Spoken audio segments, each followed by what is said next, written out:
Last topic और हमारे syllabus का last topic consumer protection start करेंगे कि कंज्यूमर प्रोटेक्शन एक्ट क्या है और कंज्यूमर प्रोटेक्शन के लिए क्या क्या उसकी इम्पोर्टेंस क्या है और कंज्यूमर्स को किन चीजों का पता होना चाहिए अपने कंज्यूमर राइट्स को लेकर।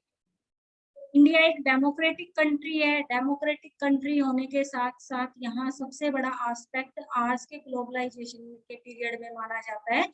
कंज्यूमर्स को कि और कंज्यूमर्स जबकि जो लोग किसी भी चीज को खरीदता है, जो पैसे देके कि अपना मनी इन्वेस्ट करके जो भी सुख सुविधा हम चाहते हैं, तो जो व्यक्ति मनी इन्वेस्ट कर रहा है वो कंज्यूमर होता है।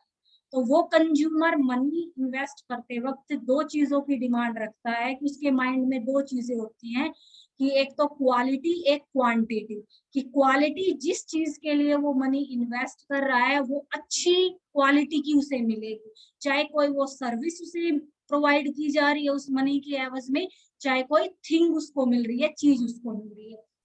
नेक्स्ट क्वांटिटी, कि जिस क्वांटिटी के लिए वो पे कर रहा है, जैसे सर्विस उसे 15 डेज की सर्विस के लिए उसने पे किया है तो कंप्लीट 15 डेज के लिए उसको मिले, या फिर क्वांटिटी के हिसाब से जैसे कोई चीज वो खरीद रहा है तो माप तोल में वो एक्यूरेट होनी चाहिए।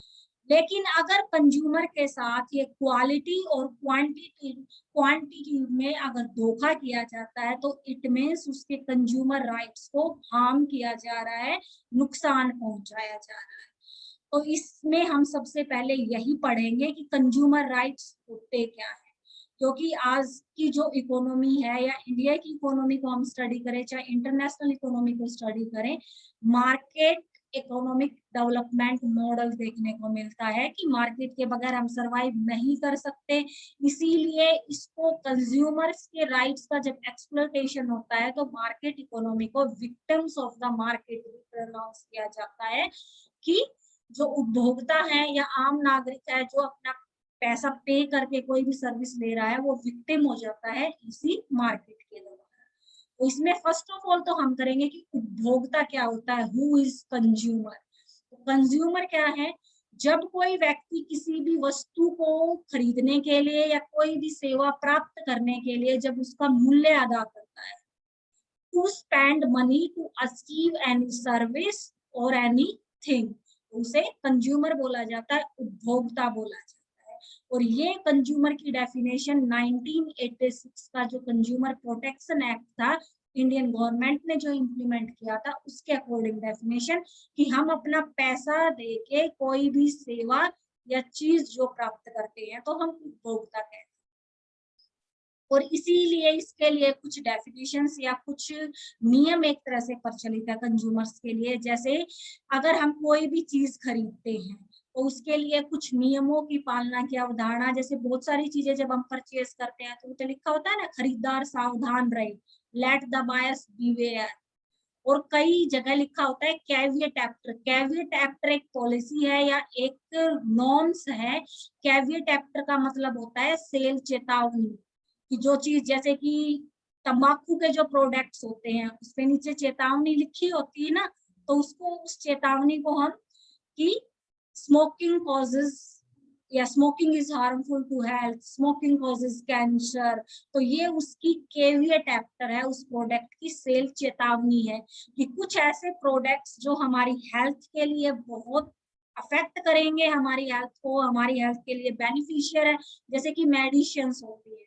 उन पे भी सेल चेतावनी, एक एक्सपायरी डेट होती है, उसके साथ उनके साल्ट मेंशन होते हैं, प्रिकॉशंस लिखे होते हैं। तो किसी भी चीज को खरीदने के लिए उस पे खरीदार सावधान रहे या फिर उसकी केविएट एक्टर पॉलिसी में सेल चेतावनी मेंशन होती है। और उपभोक्ता का मीन्स खरीदने वाले व्यक्ति का यह दायित्व बनता है कि अगर वो जो चीज उसने खरीदी है उसको क्वालिटी और क्वांटिटी दोनों में ठीक चाहता है तो उसे इस केविएट एक्टर सेल चेतावनी पे ध्यान जरूर देना चाहिए। और साथ ही साथ बेचने वाले कि जो दुकानदार या व्यापारी उसको बेच रहा है उसकी भी ये जिम्मेदारी बनती है इस केविएट एक्टर, वो अपनी चीज पे जरूर उसका मेंशन होना चाहिए, चाहे वो उसका प्रोडक्ट है या नहीं है, चाहे किसी दूसरी कंपनी का प्रोडक्ट है वो सेल कर रहा है। तो वैज्ञानिक तरीके से या तकनीकी समाज में उपभोक्ता जब किसी भी वस्तु की जांच पड़ताल करके जब चीज खरीदनी चाहिए, लेकिन आजकल की हर कोई तो जैसे कि मेडिसिन्स खरीद के लेके आते हैं, हम नेट से तो सर्च करके देख सकते हैं, लेकिन जिसको मेडिकल फील्ड की नॉलेज नहीं है, जो एजुकेटेड नहीं है, मोस्टली जितने भी प्रोडक्ट्स होते हैं हिंदी में नेम मेंशन नहीं होता है, इंग्लिश में मेंशन होता है, उसके सारे इंग्रेडिएंट्स उसमें क्या क्या है। इवन सिंपली हमारे जो फूड आइटम्स होते हैं ना, उन पे भी उनके इंग्रेडिएंट्स में उनका साइंटिफिक नेम लिखा होता है। जैसे राजमा का किडनी बीन्स लिखा होता है, अगर किसी को नहीं पता किडनी बीन्स क्या है तो वो कंफ्यूज हो जाएगा वहां। इसलिए कंज्यूमर्स के इन हितों की सुरक्षा के लिए एक वेलफेयर स्टेट ने ये प्रावधान किया है कि जो उस चीज को बेच रहा है उसकी उस माल के प्रति, उस चीज के प्रति पूर्ण उत्तरदायित्व होता है कि वो सारी शर्तों को ध्यान में रख के बेचे। अगर वो लापरवाही करता है किसी भी कैविएट एक्ट के नियम से, तो उसके प्रति उसे उसका हर्जाना भुगतना पड़ेगा। यही उपभोक्ता संरक्षण है, या उपभोक्ता को यह अधिकार दिया गया है कि अगर उसके साथ धोखा होता है तो उसकी अपील कर सकते। तो व्हाट इज कंज्यूमर प्रोटेक्शन? की कंज्यूमर प्रोटेक्शन यही है, जब हम कोई भी चीज खरीदते हैं, अगर हमारे साथ व्यापारी ने अनुचित व्यवहार किया है, या जिस चीज को हमने खरीदा था, जो बातें उसने कही थी उसके गुणों के संबंध में, या फिर उसके माप तोल में कमी मिलती है, मिलावटी मिल जाती है हमें वो चीज, या फिर गारंटी में कोई चीज होती है या एक्सपायरी हो चुकी है उसकी गारंटी और उसको छुपाया गया है दुकानदार के द्वारा, तो कंज्यूमर को ये राइट मिला हुआ है कि वो उसके अगेंस्ट कंप्लेन कर सकता है। उसे जो हानि हुई है क्षतिपूर्ति के लिए वो दावा कर सकता है, कि रिकवरी के लिए क्लेम कर सकता है, वो जुडिशरी की शरण ले सकता है। अब है प्रॉब्लम्स ऑफ कंज्यूमर्स या फिर टेक्निक्स ऑफ कंज्यूमर्स एक्सप्लॉयटेशन, कि कई बार कंज्यूमर्स को पता ही नहीं चल पाता कि वो उसके साथ धोखा हुआ है, या फिर दुकानदार इस चीज को मानते नहीं है, या फिर वो किस तरह से उसके साथ जो धोखा हुआ है उस चीज से निपटे। तो मोस्टली जब ये प्रॉब्लम तब देखने को मिलती है जब या तो हम जागरूक नहीं है, अनपढ़ है, हमें अपने देश के कानून व्यवस्था की जानकारी नहीं है, हमें अपने अधिकारों के बारे में नहीं पता, या फिर हमें ये मार्केट इकोनॉमी की रूल रेगुलेशंस के बारे में नहीं पता कि बेचने वाले का क्या कर्तव्य बनता है और खरीदने वाले की क्या अधिकार बनते हैं। तो ये सारी सिचुएशंस कब देखने को मिलती है? फर्स्ट ऑफ ऑल आता है अनफेयर ट्रेड प्रैक्टिसेस,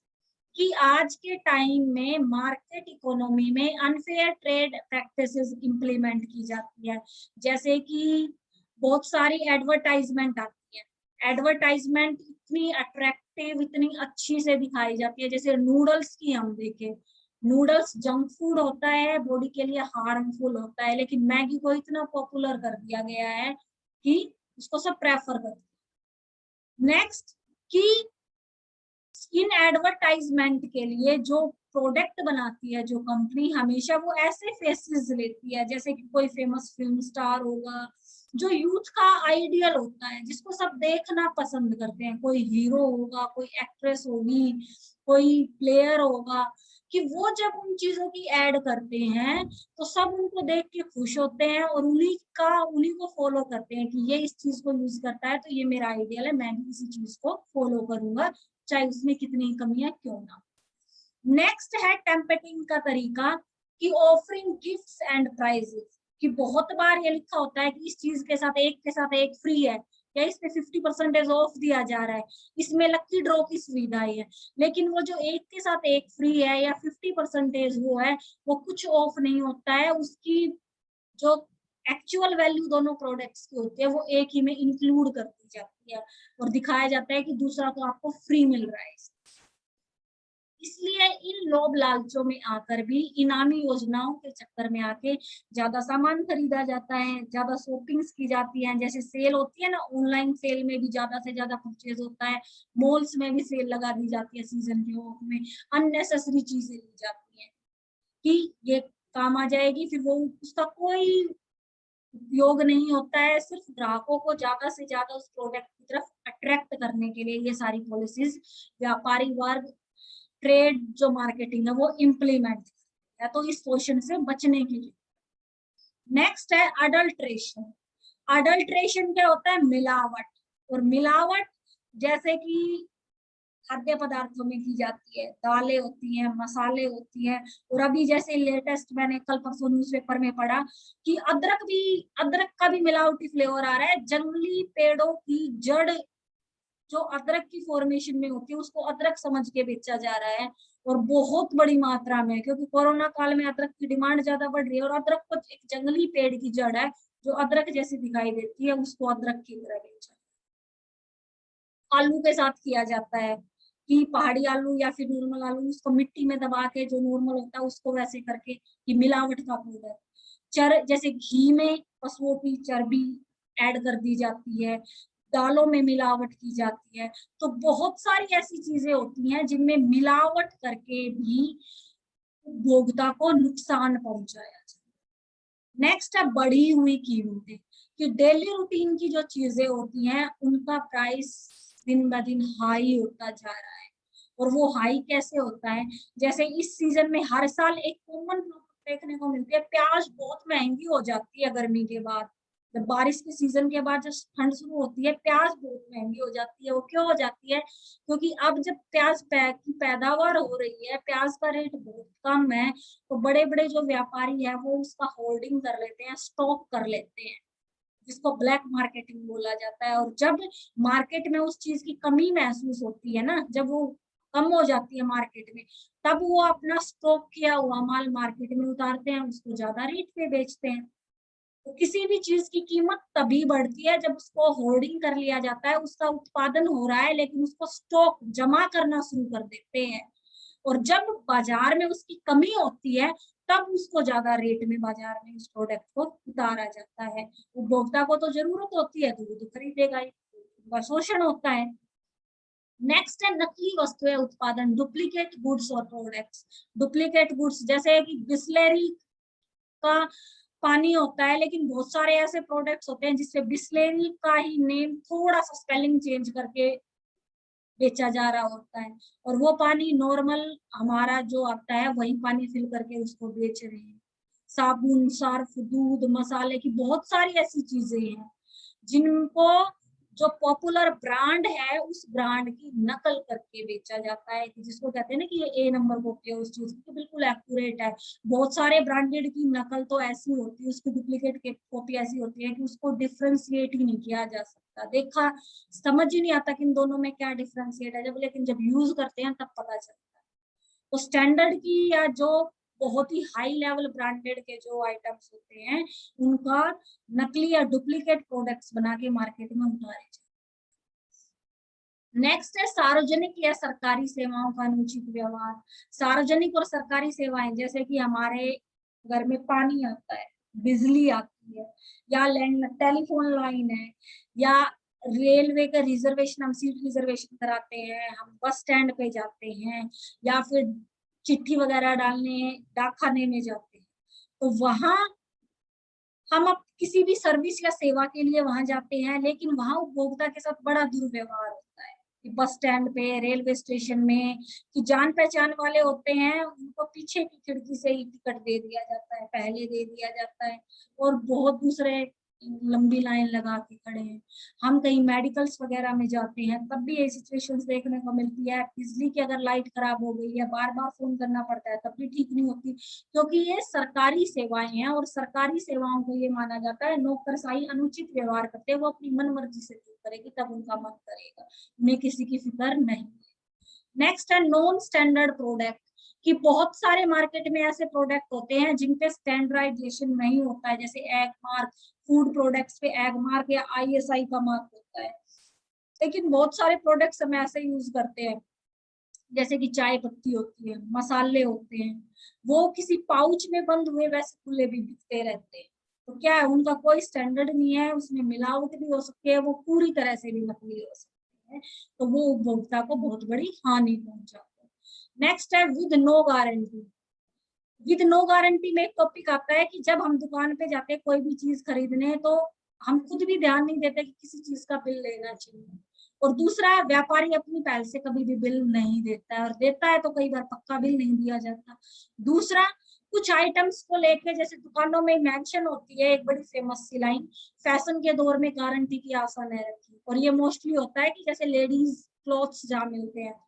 सूट वगैरह, साड़ी, मतलब लड़कियों के कपड़े, वुमेन्स के कपड़े जहाँ मिलते हैं वहां ये चीज जरूर लिखी हुई है कि उनकी कोई गारंटी नहीं है कि इस कपड़े का कलर चला जाएगा, कौन सा कपड़ा खराब हो जाएगा, वो एक्सचेंज भी नहीं करे, तो वो किसी भी चीज की कोई गारंटी नहीं देते हैं। तो ये सारी चीजें जो मार्केट में दिखाई देती हैं, ये सारे उपभोक्ताओं का शोषण करने वाली चीजें, उनके अधिकारों का हनन करने वाली। नेक्स्ट है एकाधिकारी व्यापार व्यवहार। एकाधिकारी व्यापार व्यवहार वो उत्पादक या वो उस प्रोडक्ट के लिए की जाती है जिसका उत्पादन एक ही व्यक्ति कर रहा है, तो वो उस चीज को मन चाहे दामों पर बेचने की कोशिश। नेक्स्ट है कम तोल, कि हम कोई भी चीज जब खरीदने जाते हैं, कई बार गैस सिलेंडर को भी होता है ना, जैसे डिलीवरी वाला आता है कि नहीं हम वेट करके लेके आए हैं और उसका वेट कम मिलता है। बहुत सारे फूड प्रोडक्ट्स आप देखना अपने घर में, उसमें जितना वेट लिखा हुआ है ना, और किसी के घर में अगर मेजरिंग टूल है तो उसको मेजर करके देखना, उसमें हमेशा कम मिलता है। और अगर कहीं शिकायत भी करे तो ये होता है कि पैकिंग काफी लंबे टाइम से हो गई है, तो चीज में थोड़ा बहुत तो फर्क पड़ता है। नेक्स्ट है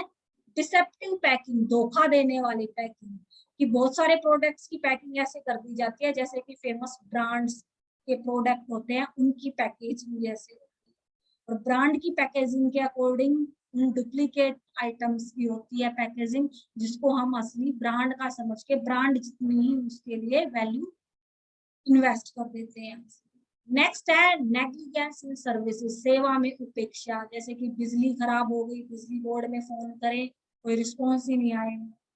डॉक्टर के पास जाते हैं अगर बीमार होते हैं, उसने दवाइयां दी, डॉक्टर के साथ कोई बार्गेनिंग भी नहीं होती, जितने उसने पैसे मांगे उतने दिए, लेकिन अगर ठीक नहीं हुए तब वो और दवाइयां बढ़ा रहा है, किसी चीज का कोई जवाब नहीं दे रहा है कि हमें जिस चीज के लिए हम पे कर रहे हैं वो एफिशिएंट सर्विस हमें नहीं मिल पाती।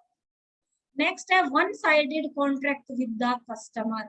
कि कस्टमर के साथ वन साइडेड कॉन्ट्रैक्ट क्या है, कि जितनी भी प्राइवेट या पब्लिक सेक्टर होते हैं वहां पर जो कंज्यूमर्स हो वो जो भी सेवा प्राप्त करने के लिए जाते हैं, कोई अनुबंध या समझौता पूर्ण रूप से स्पष्ट नहीं होता है। जैसे गैस का कनेक्शन लेना है, बिजली का लेना है, पानी का लेना है, टेलीफोन का लेना है, रेलवे स्टेशन पे जाके टिकट लेनी है, प्लेन की टिकट लेनी है, कि कोई रूल नॉर्म रेगुलेशंस कुछ नहीं है, तो उनको फॉलो नहीं किया जाता है। जिसकी जान पहचान है उसका बड़ा इजीली हो जाता है, जिसकी नहीं है उसको बार बार उस चीज के लिए चक्कर लगाने पड़ते। तो ये सारे वो फैक्ट्स हैं जिन फैक्ट्स की वजह से कंज्यूमर्स को एक्सप्लॉइट किया जाता है, कंज्यूमर को परेशान किया जाता है, और कंज्यूमर इन सब धोखों में आ जाता है। अब है कि कंज्यूमर प्रोटेक्शन, कि इन सारी चीजों की वजह से जो हमने अब डिस्कस की है, कंज्यूमर्स को बहुत कुछ झेलना पड़ता है, मानसिक शारीरिक परेशानी भी झेलनी पड़ती है और आर्थिक परेशानी भी झेलनी पड़ती है। तो इसीलिए इंडिया में और इंडिया से पहले वर्ल्ड वाइड जो इंटरनेशनल ऑर्गेनाइजेशन है यूएनओ, उसकी महासभा ने 1985 में कंज्यूमर्स के राइट को प्रोटेक्ट करने के लिए कंज्यूमर प्रोटेक्शन संबंधी कुछ गाइडलाइंस, और उन गाइडलाइंस को 9 अप्रैल 1985 को यूएनओ की जनरल असेंबली महासभा ने पारित कर दिया था। ये गाइडलाइन सभी देश जितने भी यूएनओ के मेंबर कंट्री है, सदस्य राष्ट्र हैं, अपने देशों में लागू करेंगे। और वो गाइडलाइन क्या थी? फर्स्ट थी उपभोक्ता के अधिकारों के संरक्षण हेतु कानून बनाया जाए, to make a law to preserve the consumer protection, कि कंज्यूमर्स के राइट्स को प्रिजर्व करने के लिए, संरक्षित करने के लिए कानून बनाया जाए, जो इंडिया में बनाया गया 1986 में सबसे पहले। फिर सेकंड चीज कही गई कि उपभोक्ताओं के लिए वस्तुओं का उत्पादन करने वाले उत्पादकों के नैतिक सत्व को ऊंचा करना, कि कंज्यूमर्स हमें जो सेवा या जो पदार्थ हम खरीद रहे हैं उसका निर्माण जो कर रहा है, तो निर्माण करने वाला बेचने वाले से पहले जो उस चीज का पैदावार कर रहा है उसका मोरल लेवल हाई होना चाहिए, कि उसके अंदर खुद से ये डिग्निटी होनी चाहिए कि नहीं मैं मिलावट नहीं करूंगा, इस चीज को बनाते वक्त मैं अपने कस्टमर्स के साथ धोखा नहीं करूंगा। नेक्स्ट, व्यापार में अनुचित व्यवहार संबंधी नीतियों पर रोक, कि व्यापार में ये जो अनफेयर मीन्स होते हैं ना, कि पैसे दे के लेन देन करना, स्टॉक कर लेना किसी चीज को, फिर जब मार्केट में उस चीज की कमी हो जाती है तब उसको हाई रेट पे बेचना, इस तरह की पॉलिसीज पे गवर्नमेंट को रोक लगानी पड़ेगी। नेक्स्ट आता है उपभोक्ता संरक्षण के क्षेत्र में अंतरराष्ट्रीय सहयोग बढ़ाना, कि इंटरनेशनल लेवल पे हमें ये उपभोक्ता या कंज्यूमर राइट सिर्फ नेशनल लेवल पे ही नहीं चाहिए, हम इंटरनेशनल सर्विसेज से भी रेलिवेंसी रखते हैं। जैसे हम इंटरनेट यूज करते हैं, एक माने इंटरनेट क्या है, पूरे इंटरनेशनल एरिया से हमें कनेक्ट कर देता है। कोई हमें हैक कर ले, हमारे डेटा को चोरी कर ले, हमारे कार्ड्स को मिसयूज कर ले, तो इंटरनेशनल लेवल पे प्रोटेक्शन की जरूरत। नेक्स्ट आता है उत्पादन एवं वितरण प्रणाली को सरल बनाना और उपभोक्ताओं की आवश्यकताओं को पूरा किया जा सके। उत्पादन वितरण प्रणाली क्या है, कि जितना उत्पादन हो रहा है उसको पूरे देश में समायोजित तरीके से सरकार डिस्ट्रीब्यूट करवाएगी। ये नहीं है कि जैसे एक एरिया में हम माने कि यूपी में, पंजाब, हरियाणा, हमारे यहाँ चावल बहुत ज्यादा होता है, साउथ में चावल की खपत ज्यादा होती है, हमारे यहाँ पैदावार ज्यादा होती है, तो कहीं भी कमी उस चीज की महसूस ना दिखाई दे। ये नहीं कि जहाँ ज्यादा पैदावार होती है वो उसको स्टॉक करके बैठे दूसरे एरियाज में ज्यादा दामों में बेचने की कोशिश। और लास्ट प्रोविजन महासभा ने किया था कि उपभोक्ताओं की उचित एवं वैध जरूरतों को पूरा करना,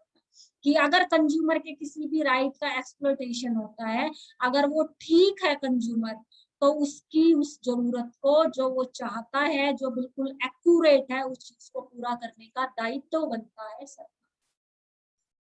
और 1985 के इसी प्रोविजन के बाद, इससे पहले भी अमेरिका में एक इसी तरह का प्रोविजन इम्प्लीमेंट था 1890 से, जिसको शेरमान एक्ट बोला जाता था। तो अमेरिका ने, यूएनओ ने जो ये एक्ट बनाया था उससे पहले ही एक एक्ट बना रखा था, शेरमान एक्ट। शेरमान एक्ट वही है, कंज्यूमर क्रेडिट प्रोटेक्शन एक्ट बोला जाता है इसको, कंज्यूमर लीजिंग एक्ट, और poison prevention act. Poison prevention act होता है किसी भी तरह की मेडिसिन से संबंधित वैधानिक प्रतिबंध। और इसी तरह का एक एक्ट 1965 में ऑस्ट्रेलिया में भी बन चुका था पहले ही, ऑस्ट्रेलियन इंडस्ट्रीज एक्ट। और ऑस्ट्रेलिया में इंडस्ट्रीज जो भी प्रोड्यूस करेंगी उस पे गवर्नमेंट निरीक्षण रखेगी। इंग्लैंड में 1987 में बना यूएनओ के प्रोविजन के बाद फेयर ट्रेडिंग एक्ट और कंज्यूमर प्रोटेक्शन एक्ट।